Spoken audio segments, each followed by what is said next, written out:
Do you think because it's been like over a year since I made a video essay, I should update my chibi? Yeah, that's the point of this open, isn't it? Well, yeah. Okay, then do it then. Whoa! You made that? Nice. Hello! It's Kryles, and it has been a long time, I know. I'm really sorry. It's just, I moved out of my house after COVID around this time last year and got to kind of experience life again, so other than the Let's Plays here or there on Queer Nobody's Play, I've been a little occupied. But yeah, I moved into an apartment with my best friend, I have been COVID-free the whole time, and have been able to, after some early baby steps, experience the world after lockdown. I'm now 25, even more so queer than last time we talked, got to start playing D&D in person again with a group from my 4th campaign in my homebrew story world. Yes, I will continue that series too, and potentially in a state of moving yet again. So if this video is out when I want it to be, then I'll be surprised. Since I'm going to try and keep up with maybe monthly video essays, hopefully I can actually stick by that this time. I would greatly appreciate if you join our little family by clicking the subscribe button, liking the video via the thumbs up, and sharing this or other videos from my channel with your friends and family, as well as follow me on these socials here. But anyways, past all of those updates, I have been, as I always am, consuming storytelling media as I most often like to do. And what is the thing that is taking my entire brain space the most, you might be thinking? Well, as a very avid fan of all things Taika Waititi, and that in which he's been involved in any facet with, he has a new project that released a couple months ago that I'm sure most of us queer people are aware of. That's right, back on my love talking about queer stuff thing. We are talking about David Jenkins' Our Flag Means Death.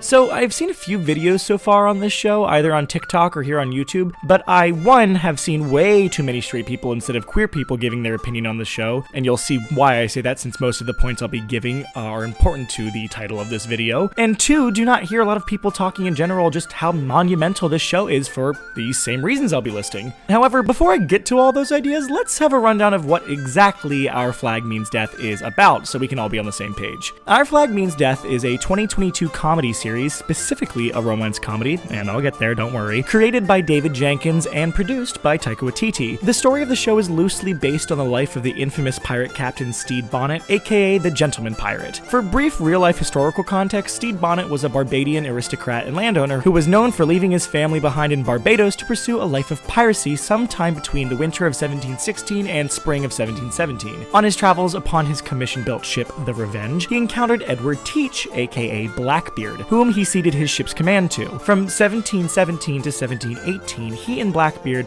well, really him behind the leadership of Blackbeard, led the life of piracy with their small fleet and crews. And spoiler, things did not end very well for either man. But that's not necessarily what has to happen in this show, and who knows where David Jenkins will take it. But anyways, now that you have that real life, well, real life according to historians who love to scrub out the word gay from anywhere in history, which actually, hold on, just to have a little tangent, most people don't know this and might not believe this, but queerness, homosexuality, same-sex couples, and other non-societal conforming ideals ran rampant for all the men, women, people of color, or gender non-conforming people, I'm looking at you, Mark and or Mary Reed, that were pirates on the high seas during the golden age of piracy. Many same-sex couples would be put into matelotages, or matelages, I'm not completely sure, a French term basically that means seamanship, which was a same-sex civil union or marriage kind of between men on pirate ships. As well as many people assigned female at birth, like Anne Bonny and Mark/Mary Reed, were non-conforming. Sure, maybe just to be allowed to be on the pirate ships, but who knows, maybe this is how they identified. And many African slaves, if on a ship with pirates, had basically freedom. And healthcare was, like, super reasonable as hell. And as a disabled person, God, I wish. And listen, sure, they were outlaws, but maybe just somewhere, the pirates had it right. I'm just saying. And David Jenkins' versions of these historical events are not at all unbased, since they have a lot of proof to back them up. Anyway, let's rewind and get back to the point. So now that you have the real-life context, let's get into the summary of Our Flag Means Death, and spoiler warning from here on out. So if you've not yet seen the show, you might want to skip and or, you know, just get like a free month trial to HBO Max and watch it, okay? Like, please, for me. I'll wait. Pause here, I'll wait. Are we good? You're good? Great, okay, let's go. So, Our Flag Means Death starts on the main deck of the Revenge, where we meet Stede Bonnet, played by the wonderful as always Rhys Darby, whom you might recognize from a few Taika Waititi projects like the Alpha of the Werewolf Not Swearwolf pack in 2014's What We Do in the Shadows. It's okay, because I know this guy. Let's count. hey, don't swear. Sorry, We're werewolves. Not What are we? Werewolves, not werewolves. And Psycho Sam in 2016's Hunt for the Wilder People. What's the fastest way out of here? I've got an underground bunker. This tunnel leads directly to an underground train. I haven't dug it yet. Oh, what have I been doing with my life? That's it, we've run out of options. Just pretend to be dead. I'll be here. As well as a million other Taika Waititi projects. And we also get to meet his colorful cast of crew. We meet Mr. Buttons, basically his quartermaster and first mate. Lucius, a young gay pirate himself who acts as Stede's scribe, being the only literate one on board. Black Pete, a pirate who's definitely worked for Blackbeard and is a totally ruthless killer. And a swashbuckler, he swears. We meet Jim, a mute who is very mysterious, silent, and deadly. Oluwande, or Olu, Jim's friend, and a real supporter to Captain Bonnet despite his shortcomings. We also meet Roach, the cook and surgeon, Frenchie, who's like the bard, Wee John, a pyromaniac, and the Swede, who is just a lovely baby boy. We love the Swede on this ship. Now, Stede Bonnet is very new to captaining and does not really know what the hell he is doing, and his crew at first does not have much faith in him. You are the worst pirate captain in history. Fair enough. But through some events here and there, they start to at least have a respect for Stede in a very camaraderie way. We talk it through as a crew. Despite their misadventures though, things take a change in the story and in tone for the show after the crew of the Revenge meet first mate to Blackbeard, Izzy Hands, when the Revenge runs aground on an island. And yes, Izzy is reference to Israel Basilica Hands, the historical second-in-command to the real Edward Teach, and the basis for the name of the coxswain under Lon John Silver in Robert Louis Stevenson's Treasure Island. Through this meeting, eventually we see as Stede is led through unconventional means to meet Blackbeard. Stupid Stede Bonnet. Now, here is where the whole point of this video comes in. So basically, long story short for reference, Jim, who we find out is assigned female at birth, is on the run with Olu from the Republic of Pirates, from Spanish Jackie, played by the impeccably funny Leslie Jones. He's a gentleman pirate. Well, I got bad news for you, genital pirate. For killing one of her many husbands who was part of a group of outlaws called the Siete Gallos, who killed Jim's dad and I believe the rest of their immediate family.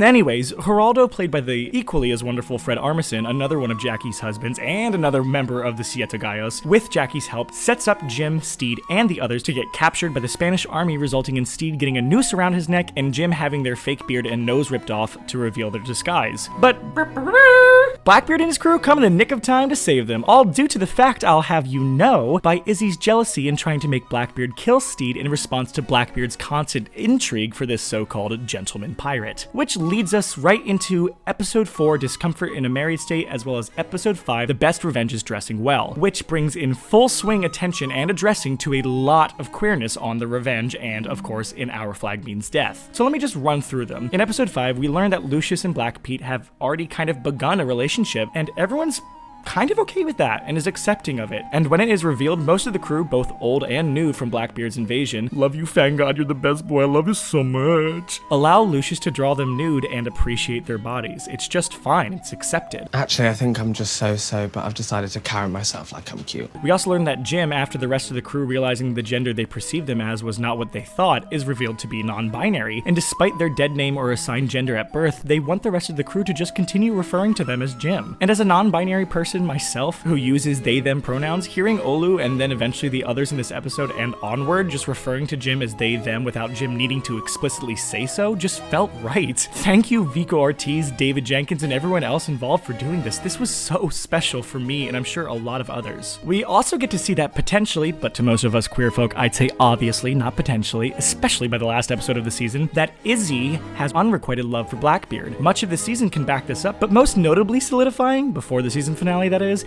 this scene. Well, how does one get it out?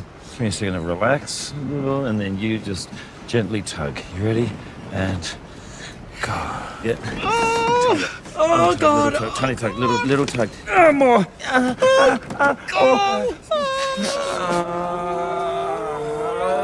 Oh my God! Oh my God! Oh my God! And of course, the coup de grace is Stede and Blackbeard's relationship, who Stede lovingly calls Ed. I mean, I don't really even need to explain or prove this, but the whole relationship was, and hopefully will be again, special. We watch as the two grow to love one another for their differences, their similarities. We see them grow with cunning together, they have spats, and they have moments of building each other up. They truly have a blossoming first love relationship that I don't think we ever really get to see in media these days. And what I mean by that is that this is one of the most notable first examples for soft masculine love in pop culture media. So I reckon what makes Ed happy is you.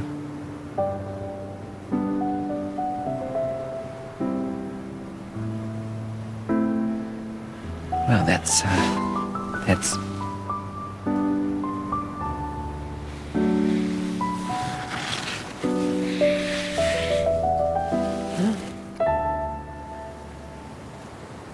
You make Stede happy. Of course, it's in other places, even if it's very brief. And yeah, I'm looking at you, Black Sails. Please go watch that too if you have not seen it. It's so much more gritty and grounded in realism compared to Our Flag Means Death, but damn, it's a hell of a watch. And I certainly have now at least seen both shows 3 times. What can I say? I love pirates. But this whole show unashamedly depicts this as a love story between the two. And if you don't believe me, read what most of the creative team and actors say, because if the literal kiss in episode 9 does not convince you, maybe the words of David Jenkins, Taika Waititi, Rhys Darby, Con O'Neill's, or any of the other crew and cast will. But that's the wonderful thing about this show. It truly is the representation a lot of folks around my age, anywhere from 1990 to 2000, have been waiting for. We thought we'd see it with Supernatural maybe, or Doctor Who, or even Sherlock back in the day, but we actually got to see it this time. I think every Tumblr OTP shipper should get an apology and should feel vindicated if they watch this show, because you know all the Destiel and John Locke shippers of the Super Wholock fandom have been waiting to finally not be gaslit and manipulated from the obvious hints of queer romance in TV. Now, many people are saying that hopefully the same will happen for this generation's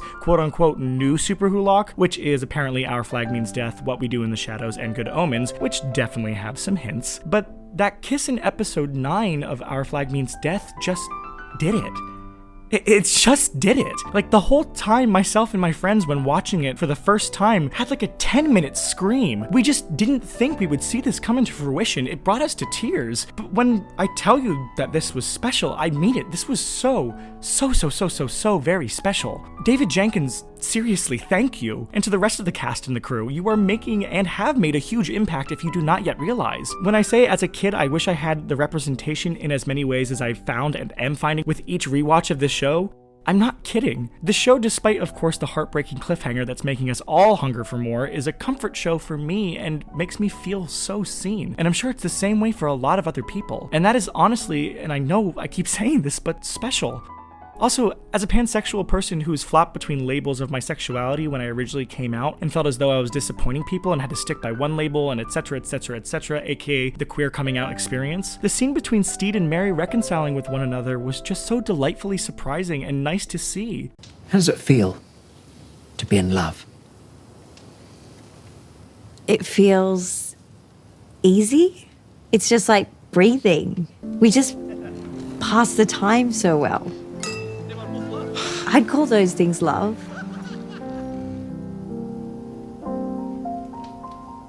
I hope you find that. I think I have. Really? What's her name? Ed. His name is Ed. I'm so happy that these two got closure and also were able to encourage one another to get the happiness they deserve. And I've seen a few people give some quick discussions on TikTok, and I'm sorry if I cannot find exactly who said this on this TikTok, but this show has broken the subversion of what Hollywood considers a good way to represent. Hollywood loves to slap a "we represented the LGBTQIA plus people by making a show or film that has at least one character coming out and being accepted by the end of the film or show." But Our Flag Means Death does it right. We get to see the main love of Stede and Ed, as well as other coexisting love stories throughout, with Olu and Jim, Lucius and Black Pete, and my assumption, Frenchie and Wee John. Yeah, I'm looking at you, roommates. And they were roommates. Oh my god, they were roommates. And we get to see these love stories occur throughout, rather than just the common trope of a queer character coming out at the end and only just starting the relationship of the story before it's all over. The only other show that kind of does this is Schitt's Creek with David and Patrick. We also get to live in a world where coming out isn't necessarily necessary. This show didn't need to make it a coming out narrative. David Jenkins even says that the main thing to him was to sidestep coming out. He just wanted a romance. We've seen it before, and sure, coming out stories are important, but this was different. And it's nice to have something different that finally goes away from the only ever queer narrative story told in Hollywood. Also, I did find them. It is at Erica Muglin. I hope I'm pronouncing that right on TikTok. And the video is amazing, and I'm going to put it in the description just in case you want to see the perspective given there, and just to show parts of that TikTok video to give credit where credit is due. By creating a world without all the homophobia in it, where characters can be who they are and love who they love, the show has created more memorable relationships between characters and created a safe space for everyone watching. It's become an instant comfort show for anyone who ever felt different.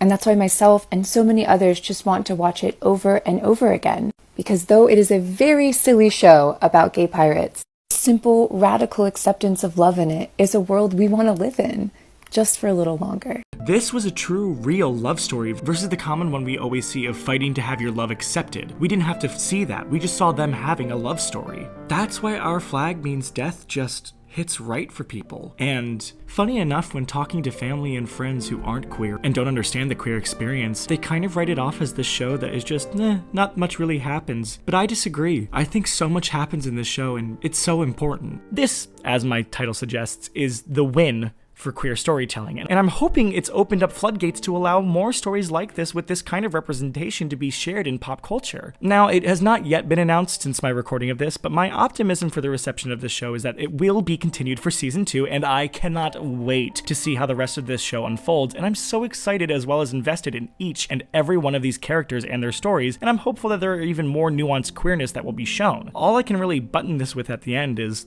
thank you, Our Flag Means Death. Genuinely. I love you. Alrighty, well, thank you for watching the video if you made it this far, and again, hopefully I will be back into a semi-regular swing of making more video essay content as well as D&D content, which, funnily enough, as I mentioned earlier, the new D&D campaign that is in my homebrew story world that I started back in May of 2021, that will be, unfortunately, wrapping up soon since I'm moving yet again to the big ol' City of Angels. That's right, I'm coming for you, LA. But anyways, this last campaign is actually pirate-themed, so honestly, Our Flag Means Death being released this year in 2022 was just so in line with the pirate obsession that I've been in full swing with for this last year. But as a question to all of you, as YouTube says you should give your audience questions to answer for engagement. No, but genuinely, also I'm really curious about this because it's an important question, especially for us queer people. I saw a post the other day that asked what your top 2 queer archetypes would be if you had to choose out of the 4, being pirate, Viking, cowboy, and vampire. I think for me, my first archetype would be pirate, honestly. I thought it'd be vampire first, would I put that as second, though I wish I was cool enough to be a vampire, but you know, whatever, it's fine. But write your top 2 down below in the comments section, as well as any suggestions you might have for future videos. Again, thank you for sticking around during this time of inconsistency. I hope you can subscribe and support me here and on my other socials, and I love you all so much. Thank you and bye. To be honest though, I think my favorite part of this whole show is just this clip here.